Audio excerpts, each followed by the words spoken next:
Hello, everybody, and welcome to another episode of LinkedIn Learning Office Hours. I'm your host, Robbie Kilman-Baxter. This series features some of my very favorite fellow LinkedIn Learning instructors.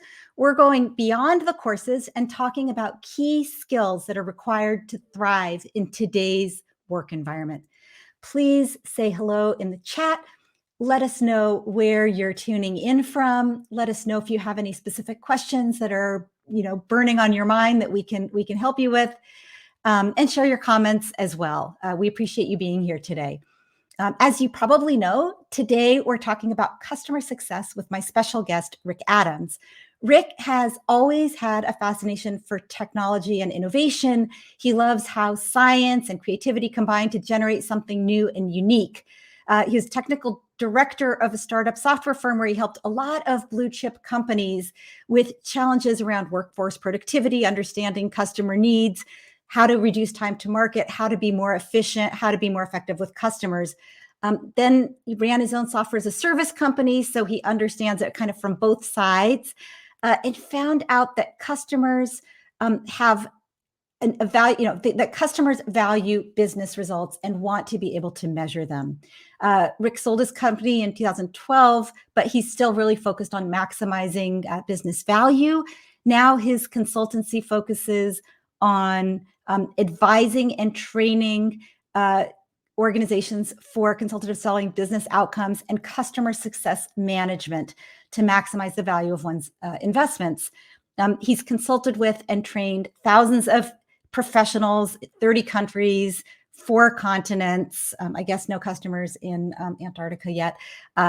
Rick has a course on LinkedIn Learning called Customer Success Foundations, which I think is a really nice complement to my Customer Success and Sales course. We're going to make both of those available for free today. Links will be in the comments. I encourage you to check them out and enjoy them. So I'm sure you're ready to dig in. So with that, let's get started. Rick, welcome to LinkedIn Live. Hi, thank you very much for inviting me. I'm really excited to be here. Looking forward to the conversation. Yeah, me too. I'm so glad to have you. Let's just jump in. But before we do, I want to just say hello to some of the people who've already dialed in. Kate in New York City, Monica in Vancouver. We've got James from San Francisco. Namaste from New York. Hello from Romania, from Laura. Welcome everybody. Please feel free to ask questions or give us comments as we go. We're going to start by just talking about the basics. Rick, what is customer success and what is customer success management? Great question. I'm so glad you asked that second one as well, because so often we put those two together and just think they're exactly the same thing. And in a way, one is the answer or the antidote to the other. So let's start with customer success. I have a very simple definition for that. Customer success is an end result. It's when the customer gets what they wanted out of purchasing and using whatever they bought from you. So if that's chewing gum, then they unwrapped it, put it in their mouth, chewed it, enjoyed the experience. There we go. The customer has been successful. Now, generally speaking, they don't need help too much with working out what to do with chewing gum. This is where the customer success management comes in. If it is a B2B sale, and it is a complex solution that you've provided with many components that many people will use over many months to generate many outputs that combine together to create an amazing strategic outcome for a customer, well, that you're going to need to be it to be implemented, configured, deployed. People are going to need to be communicated to. Things are going to be explained, trained, coached. You're going to need support. You're going to need to measure what they're doing. There's support if it breaks. Yeah, all of that needs to be done in the right order, to the right quality, at the right time, in order for the outputs to all generate over time and combine to be the outcome that customer wanted from their perhaps even multi-million or multi-tens or hundreds of $1 million investment, or from their few $100s a month investment in the software, whatever it is. However much or little, they want to get the value out of something. And customer success management is the best practice process that the supplier of that product or service can put in place, either with people or to an extent perhaps automated, to provide a service to the customer alongside the product to help them get the value out of the product. Yeah. So customer success is the customer basically saying, "Yeah, I got the outcome that I Mm, hoped for when I bought your product, subscribed to your offering, right. implemented your solution." Um, and so that requires that you first that you know what that desired outcome is, and then customer success management is your process of maximizing the likelihood of that customer having that customer Yeah, success. and maximizing the amount of it. Yeah. So, I mean, we would like to think that the likelihood is extremely high that they will get value, but how much value and how quickly? So, if we can reduce the time it takes them to get to value and increase the amount of value, then of course we become more valuable to our customer. And in turn, that is making it more likely that they are going to renew and that they're going to buy more of it. And of course, that's exactly what we want. Yeah. So can you give an example of what a customer success team might do? So name the product, what the product's supposed to do, what the Yeah. outcome is, and then you don't have to name all of them, but some of the key elements and processes that maximize the likelihood of achieving it and maximize the value achieved by that Of by that course. No, company. absolutely. So I'm going to, first of all, I'll do the theory and then I'll give an example if that's okay. So let's start with the theory. So I have developed a best practice framework for customer success management, which I cunningly called the practical CSM framework. And And we'll put that in the notes so people can find it. cool. Yeah. Practical CSM framework. If you go to my website, practicalcsm.com, you can download a PDF. You can actually download an entire PDF, but 150-page book on it. Go for it. Also, my published book that I have properly published by a proper company. If you go to Amazon, Practical Customer Success Management, you can buy that as well. But anyway, that's by the by. The reason I mentioned the framework is because what I did was I looked at exactly what you said. I looked at the customer journey post sales. In other words, after they've signed the contract. And I divided it into a number of fairly obvious steps, which I call phases, that the customer success manager will then go through and take the customer through as their guide on this journey towards outcome realization. And the first step is actually to research yourself who the customer is, what they've bought, why they've bought it, how long they've had it, if it's been in for a while, where you are in the stage with them, how happy they are currently, who the stakeholders are, what their likes and dislikes are, what their personal needs are. Yeah, everything that you can about the customer, so that when you meet them, you're already well versed in what they want, what they need, and how you might be able to help them. And you're coming to them being useful out of the gate. And then you're going to get commitment from the customer to work from you and to work with you, so that you are basically saying to the customer, like, I want to make a deal with you. I will be your guide and I will be your helper. But to do that, I'm going to need you to work with me. I'm going to need you to perhaps provide me with information so that I know what you want, so that I can then provide you back with recommendations as to how to go about it, for example. And we'll work together on a success plan for you. It'll be your plan. You will own it, but I will help you to create it based upon my experience of best practice in customer success management. So that's the sort of commitment phase. Then we'll onboard them, which means just like it does on a plane, when we onboarding the plane, on the plane, onboarding means getting into the plane, putting your stuff in the locker, making sure your table's away and your seat's upright and you're sitting still. You listen to the security announcement, and then they can close the doors. Now, until you're sat down and with your tray away and all the rest of it, they can't push away from in other words, you haven't even begun the journey until after onboarding is done. So that first initial stage is the getting everybody to know what needs to be known, even though they may not be expert in it right now. You've laid everything out on the table. This is the journey ahead of us. You've got the map out. Then you need to take them through that process of becoming expert masters of your product or service. So that is the adoption process, and that takes some time for them to master it. So you're going to coach them, you're going to train them, you're going to provide support for them, you're going to recommend processes and make sure that they then adapt and adopt and write and document and provide incentivization and support to their team and communicate to their team what's happening. And then, of course, you move into value being created. And so as they begin to use this, at first maybe they're not great, but as they get to know it, they become masters over time of your product or service, and they start to generate lots of great value from it. So then, of course, what we want to make sure is that the customer's measuring it. So have they got the right KPIs? Do they know what to measure? In other words, are they measuring it? And what are they doing with it? Are they then reporting it to decision makers so that the decision maker can look back and say, oh, what a fantastic product. I'm so glad we purchased this. We definitely need more of it, which again, of course, is exactly the message that we want.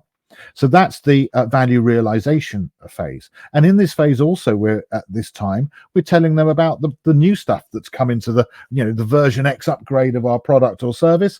We're also finding out that their needs have changed, and we're working out, well, in that case, we're going to recommend you use our product perhaps slightly differently, or train other people or bring other people on. We're also uncovering other needs in the company. And so we get upsell and cross-sell opportunities during this time that the customer success manager can also do.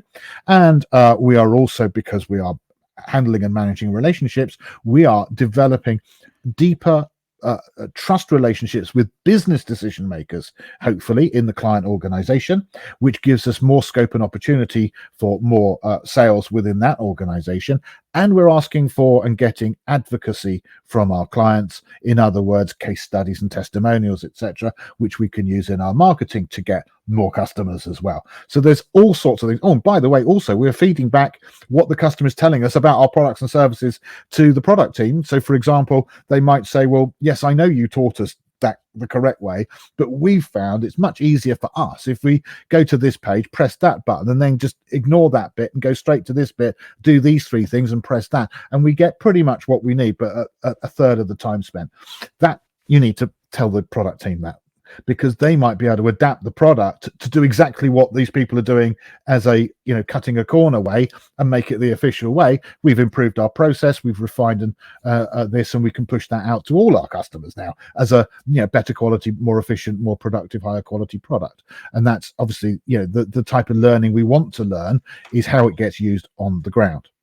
Now, to give an example, I'm going to my own company, Practical CSM, we provide training. We're a learning provider, and the largest part of the training that we provide is online self-study. We have an online program. People log into our platform, they do the training themselves, they go through a number of modules, and then they take exams and they get qualified.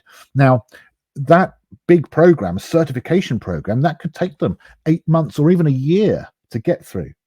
Actually, it's very hard to remain motivated for that period, and to be dedicated all through an entire 8 to 12 months to getting it. What we have found is that only the teams where the managers know how to support and motivate and manage their teams, only those teams really are successful with this, and they are massively much more successful. They get the ROI.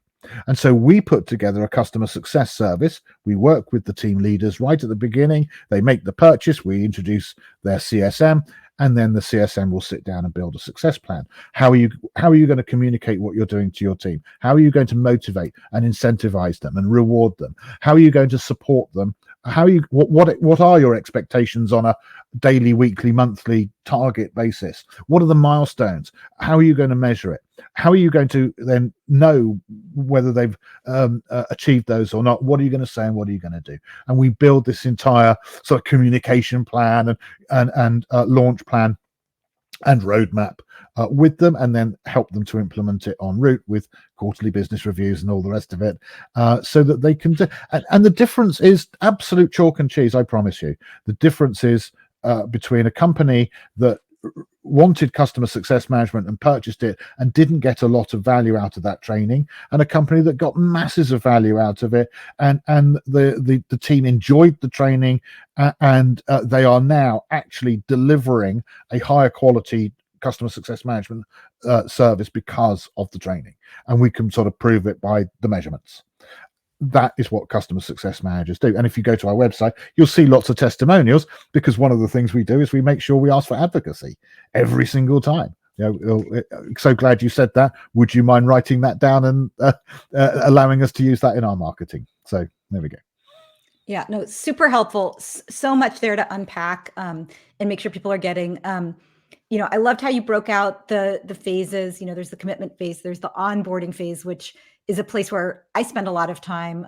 Okay. Not just making sure everybody's on the plane and the door is closed, but also giving them the value that they came for right away, reinforcing the wisdom of their decision, and most importantly, and I think where you went after that was ensuring that they get all of the value that they're entitled to, and that they can recognize it, track it, talk about it. Right. And so I think that was really important. There was a question I wanted to pop up on the screen from Labna. Let me see if I can do this with my technical There's some great skills. questions. By the way, do keep commenting in there, because I can read your comments and I can see there's some really great comments and questions. So that's cool. Thank you. Yeah. So what is the most important? You ran through a litany of steps. Yeah. Which one? Where do you focus first, especially if you're in a smaller organization and you don't have like a well-structured, well-oiled machine? Where do you start first? Right. Okay. So yes, obviously it depends where you are right now as to what the next step needs to be. There isn't really a simple answer to that question. So if if you are a startup SaaS company, okay, you're brand new, then actually I would say where you start is first of all in developing your product. Then you're going to worry about marketing that product, and then you're going to worry about selling the product. Only when you've got your first sort of half a dozen or so customers do you need to start worrying about customer success, because until you've got customers, you can't have any customer success. Well, wait, However, can I have a jump in here? Because yeah, I respectfully, have a slightly different opinion, which is if you don't know what success means to your customers, what the long-term success is, and have confidence that you can help them achieve it, you're building a leaky bucket, I believe. And so even when the whole team is out there like, rah, rah, rah, let's close deals, let's sell. If you're so focused on the transaction that you're attracting people who may not stay a long time or who may not get that great outcome, you're kind of shooting yourself in the foot. I don't know if how you feel about that, Rick. I also understand that sometimes you have really limited resources and you're like, okay, we cannot invest in the full no, not at all. customer success. I absolutely 100% agree with what you said. Absolutely 100%. So taking a larger step back in a more strategic sense, actually, you should begin as a new business. What you should begin with is, well, what is a real, genuine challenge out there currently in the world that I can fix? That's the start point. So if we want to really go back to like the basics, that is the start point. And that is exactly, of course, then the success you're going to create is the fixing of the challenge that you and only you, or you particularly because of your current knowledge, skills, experience, or the people you know, or the opportunities in front of you, are ideally placed to develop that product to deliver. So don't just go and develop a product because you like it. Develop a product because you know, and that implies having done some research and checked your knowledge, you know that you are actually fixing a real problem or helping on a real challenge with real people who will be prepared to spend money to fix that problem or overcome that challenge. So that actually would be the start point. And you're right, that actually, if you think about not customer success management, which would come later, which was really the point I was making, but you're quite right. With customer success in mind, you build your company. Because otherwise, why would they buy your product? Right. You might get some sales, but to get the maximum sales, you need a burning challenge that the customers have that they can't get somewhere else, or not as easily. You're going to provide something that is going to really help them. Yeah, and it needs to be an ongoing problem. I think this is also important. And if it's a one-time problem, maybe there's other products and services. So, for example, let's say that I have a clothing store, and people, I've noticed that a lot of people who shop there are professional speakers, and they're not going there because they love to shop or they want the trendiest thing, but because they want to look professional. The more I can lean into that and ensure that they felt their best at their work event, the more likely they are to return. Well, this is why SaaS is, software as a service has taken off so much. Is there is so much value, and investors recognize this, and that's why investors are prepared to invest in a SaaS company, because they recognize that with 130% or more renewals, NRR, you've got a business made. You are going to grow because you're not relying on your going back to that new your total addressable market and finding new customers all the time. A lot of your growth is coming from your existing customers, but that's not every business model. Okay, so that works for sure, Robbie, and generally customer success management teams are going to come from companies who are looking for renewals as being a large major part of their overall revenues and of their growth. But if you make nuclear power plants, or you make hydroelectric dams, well, you're not going to be selling a lot of them. You sell them occasionally, and you sell services into. It's a different market. So there is a space for and consumables. Maybe you sell consumables, in which case that is a question of not being sold as a service, but again, they're going to buy more of it over a period of time. So there's all sorts of different sort of business models that can work. But I would agree with you. Right now, if I was looking for a business that I felt was going to be successful, I would look at how can I sell something to the customer as a service that they will then continue to pay me for on an ongoing basis. Right. Continue. I mean, I think that's why there's, you and I both spend a lot of time in recurring revenue business models, subscription, SaaS, anything as a service. Very powerful. And there is a very clear tie-in between the rise of customer success and the rise of interest in subscription businesses, because I think it's because if I sell you a Lamborghini and you drive it off the showroom floor because you want to go fast, that's the outcome you want, and you never learn how to get the car out of first gear, guess what? Not my problem. I already have your money.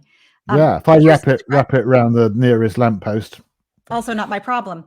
But if you subscribe and you're like, this car doesn't go fast, it's not fun to drive, you cancel your subscription, and then the problem is mine. So suddenly I have to think really hard about how do I sell to a person who's going to get the value that they're entitled to, and how do I ensure or maximize the likelihood, both in that early onboarding phase and on an ongoing basis, that they continue to get that value. And that's, I think, what's really different. And it's part of the reason I think, and I'd love to hear your thoughts on sort of, customer success as a discipline is rising, especially in contrast to other things that are sort of related, like customer support, technical support, account management. What do you think about that transition? And maybe what, if anything, are the skills that are required if you as a professional want to transition into customer success? Yeah. Okay. Yeah. Great points. And I think what we've seen is a transfer of risk from the customer in entirety to being then partially held by the customer still, and partially held by the supplier. And that has helped customers who before it would have been too risky to try this new software or this new product, because the onus was on them. They'd have had to have had a large capital outlay, as you've said, and it might work, but no one can guarantee it. And they may not have been able to justify it on a might work. But if instead of that, they could buy a little bit at first and dip their toe in it, and only buy it on an annual contract, so they're only committed for a year, not for the next 10, because it's cost so much, well, then suddenly the risk is much lower. So the barriers to entry for your product are lower for your potential customers, and they're more likely to try it. And then you have a land, renew, expand, adopt model going on within your client base. So you're going to land them on a trial or a little bit first, see how it works, take the measurements, prove the value, and then expand over time those opportunities. The customer's comfortable and are prepared to go on that journey, and you're taking some of the risk because you're not getting all the money up front and shaking their hands, waving them goodbye and wishing them good luck. You're sticking with them to darn well make sure they get the value, because you want the renewal. And this is what, for example, like Microsoft 365. Use Microsoft Office. It used to cost $500, and you bought it in a shrink wrap DVD. You don't do that anymore. Doesn't work like that. You buy annually. You pay for it monthly, even. Yeah. Well, you still can buy. I believe you still can buy the sure, DVDs, but not very many people do. Yeah. That's irrelevant. The point is that how it's been. But if you imagine from Microsoft's perspective, before, you spend your $500, good, go away. Now you don't spend your $500, you spend your $4.99 for this month's access to it. If you don't get value out of it, you're going to stop using it and you're going to go to some other product. So it's in their interest, as you say, to provide support. And funnily enough, Microsoft have one of the largest teams of customer success managers in the world. Because they're obviously they're supporting companies, not individuals, but nevertheless, the principle is the same. So sorry, there was another question I think that you had, and I don't think I've answered it. What are the skills? Skills. For somebody entering customer success from tech support, from customer support. What are the unique? What do you look for? And here's the good news, right? As you know, Robbie, customer success management as a profession is growing, and so it cannot rely on people who are already CSMs to fill all the roles, and so there are people that are needed to come in from other roles. And as you said, the most commonly they're going to come from is from other customer-facing roles. So technical support or product support or customer support, customer services, sales, maybe marketing, maybe product, project management. People who are consult with customers and help them solve problems. Ideal. So the way I look at it is I describe it as there are 4 domains of expertise that you need as a CSM, and some of them you're going to bring with you as transferable from previous roles that you've had. The first one is your customers' industry.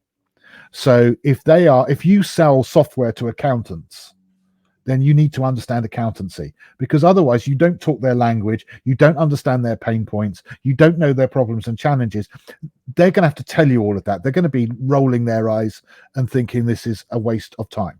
So they want you to understand their world, not necessarily as well as they understand it, but enough for you to make sense of what they're telling you, to make good quality responses to what they're telling you in terms of your recommendations of what they do and how they do it with your product. So number one, let me just jump in. That's super important, because you have to know who the customer is. There's so many even product people who know everything about their product, but they don't really understand what it's like to be applying it. Exactly. No, great point, Robbie. And actually, funnily enough, as you've just said, the second domain is the product.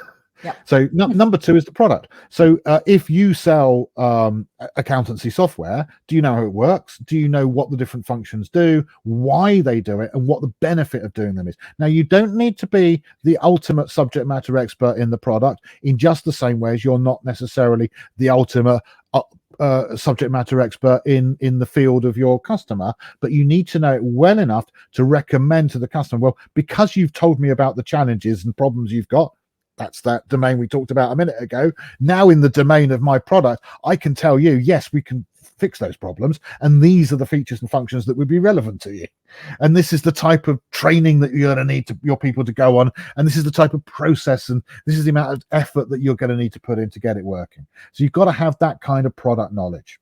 So that's the second domain. So we've done 2 of them. So the third domain is customer success management best practice. How to do customer success management, and that is the process of. Do you have to know that before you get the job? Well, I don't think you can if you've not been a customer success manager before. I think this is the bit that you need to have taught you, because if you're coming from you're a product support person, well, you know product and you've talked to customers, so you might know their industry, but you've never done customer success management before. So the customer success management piece is probably going to be the new bit to you.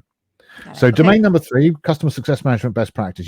What to research about the customer and how much to know about them, what to say to them in the initial meeting and how to build that relationship, what to deliver to them in terms of initial information as you onboard them with your welcome kit, and what then to move forwards in terms of which users are going to be impacted in what ways, and how we're going to deliver communications and training and incentivize and motivate them, and build a plan to implement all of that in to get them productive and using it, what's going to go into your quarterly business reviews, how you're going to then report back, who you're going to report to, all of that best practice that goes into customer success management itself. And that is what my company, Practical CSM, trains. And typically what we find is a lot of customer success management teams will not have this off pat. They will have, well, Gary and Sue and Janet, they all came from our customer services. Frederick, George and Harry, they came from product. They all are great at parts of this. They're good at analyzing problems and solving problems. They're good at relationship management, or some of them are, but not any of them are good at all of it. And then none of us know best practice in customer success. Please help us fill the gaps. And that's kind of what we do. So that's the third domain, is customer success management best practice. What to do. And then the fourth domain is personal qualities. It's a bit of a cheat, but what I'm saying here is this is like soft skills. Okay, so are you a self-starter? Are you energetic and enthusiastic about solving other people's problems? Are you prepared to go the extra mile to help them? Are you good at getting on with people and building good quality relationships? And are you good at getting them to trust you and believe what you have to say?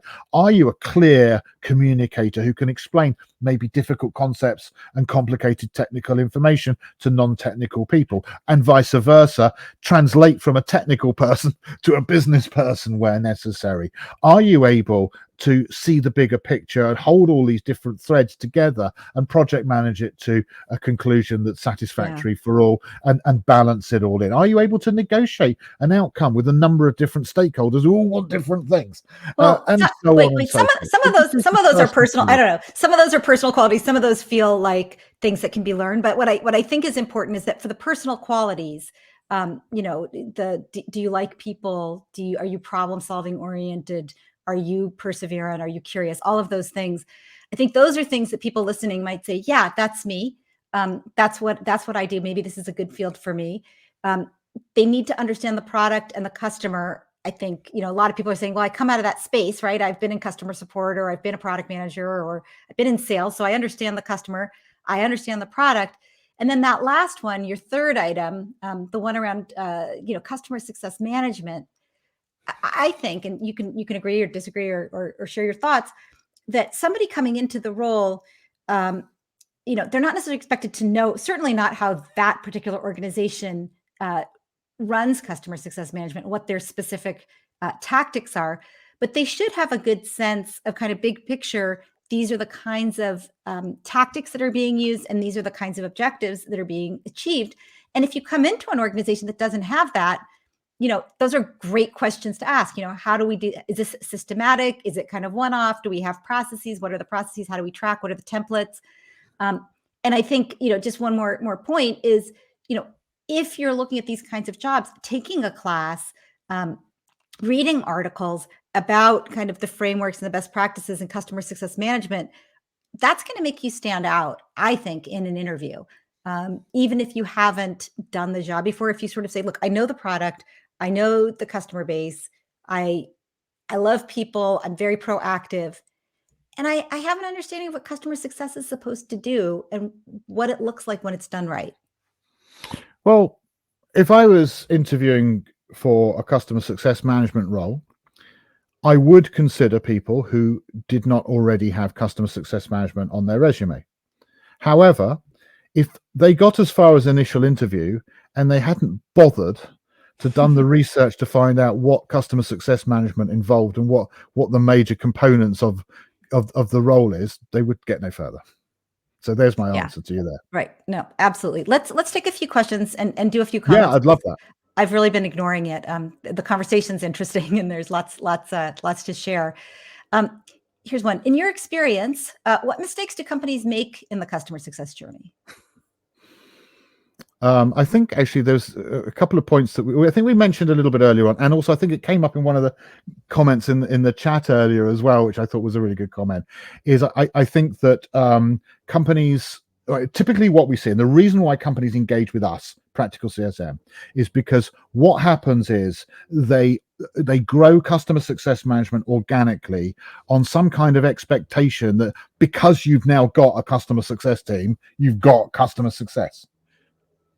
Yeah. And just like anything else, right? There's a better way of doing it, and a throw enough stuff at the wall and it'll help way of doing it.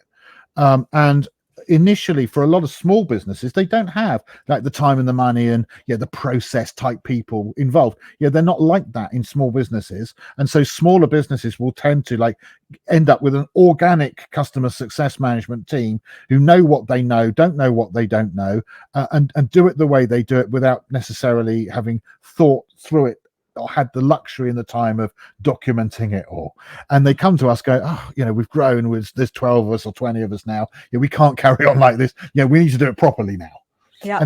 So I would say that is one of the things is assuming that just because you've got customer success managers means that you've got customer success management. Right. So you might have it, but you're not really probably doing it to the level that you could be. That's a great response. I want to get through a few more, and we're almost out of time. So let's do like a little speed round. You're telling me to be brief. Okay, I will try. Okay. You have so much wisdom, so I'm sorry to cut you short, but I want to get some of these questions answered. KPIs you use to measure time to value in onboarding. Very specific question from Hannah. Okay, so TTV, time to value. What's the V? What's the value? So I would say ask your customer what value means for them, and then find out how long it takes them to get to it. Got it. Great. That was so fast. How to build trust. I love it. How to build trust with new customers. My favorite thing is always speed round.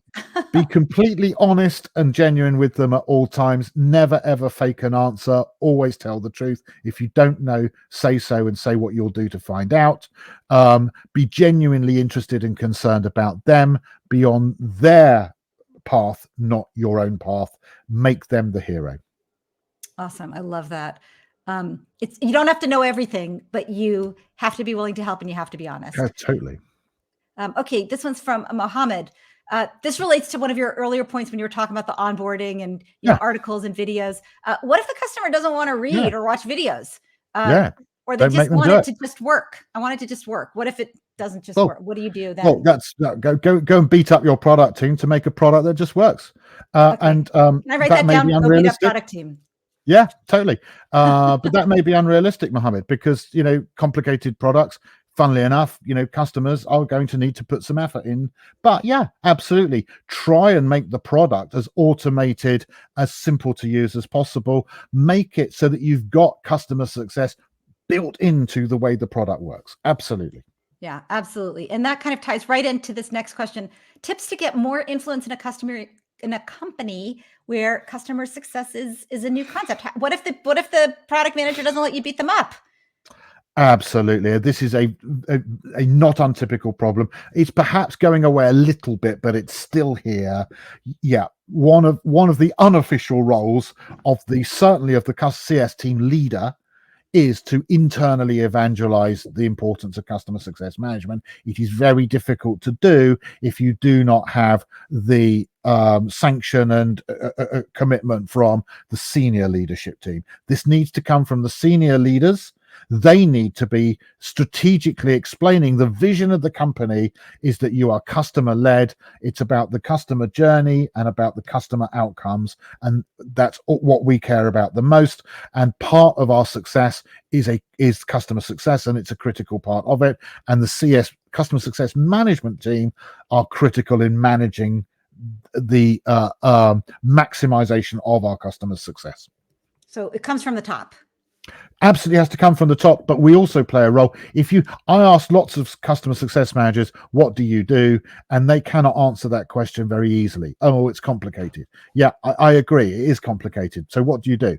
You need to have, just like if you ask a salesperson, so, what does your product do? They've got their 30-second elevator pitch. You should know exactly. You should be able to say, I do X.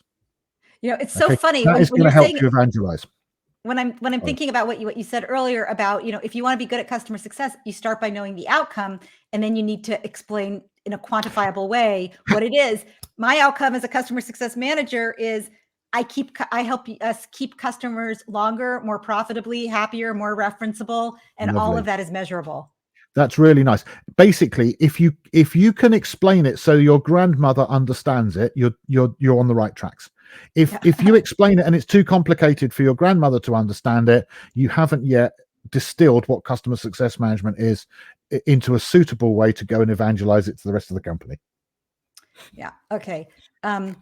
Here's one. As a startup, when should we consider using CSM?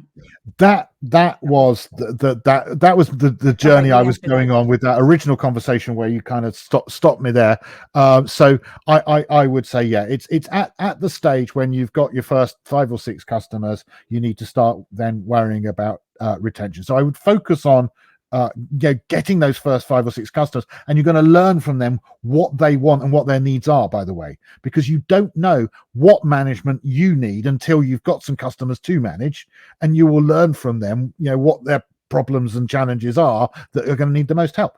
So you're then going to build an iterative process. So I would strongly recommend using something like a lean startup. Eric Ries, get that book. It's a fantastic book, and use like an agile methodology to iteratively improve your customer success management process. Once you got your first person in place, once you've got half a dozen customers or so, for them to be doing something useful. Before that, you can't really, I would suggest, justify the cost of a customer success manager who is playing solitaire on their laptop because they haven't got any customers to manage. Yeah. Not a lot of software. I can't even get my words out. I know. I have this impact on people. But I love that image of them playing solitaire. Does not happen. It should be Angry Birds these days. It shows how old I am, right? Should be Angry Birds, and that's probably ancient now. Love the solitaire. Okay, and really nice comment I wanted to share as we sort of wrap up from Luke. Love the discussion here. Thanks for the insights. And then he says, we use Robbie's really Forever Transaction book for our CRM CX class at Central Washington University. So I'm so glad to hear it. If you have questions, anything, please feel free to reach out. And we're kind of over time. It's supposed to be 30 minutes, but I want to give you a chance, Rick, to share any last words of wisdom before we wrap it up. Well, I'd just say customer success management in one form or another is here to stay. It is part of the natural progression. It has occurred for the reason that you stated. We've moved the risk from being just the customers to being ours as the supplier. And where we used to sell a product, we now sell an end result. So we need an end result manager to help them get it. That is the customer success management role. Yeah, I love that. The end result manager. That's beautiful. Thank you, everybody, for sticking with us and for staying a little long. If there are questions in the comments that we haven't been able to answer, we'll circle back and try to give you some resources. And please, I'll encourage you, follow Rick, follow me if you're interested in this topic. Yeah, I think you've got some links for me there. You've got a LinkedIn link that I provided earlier, and also my website, practicalcsm.com. If you're interested in the training, you can access that from there. And we have newsletters, and there's lots of free live webinars, all sorts of events that you can sign up for if you're interested. Please avail yourself of all of that. Yeah, wonderful. Stay in touch, everybody. Let us know if you have any additional questions, and have a good weekend. Thank you so much.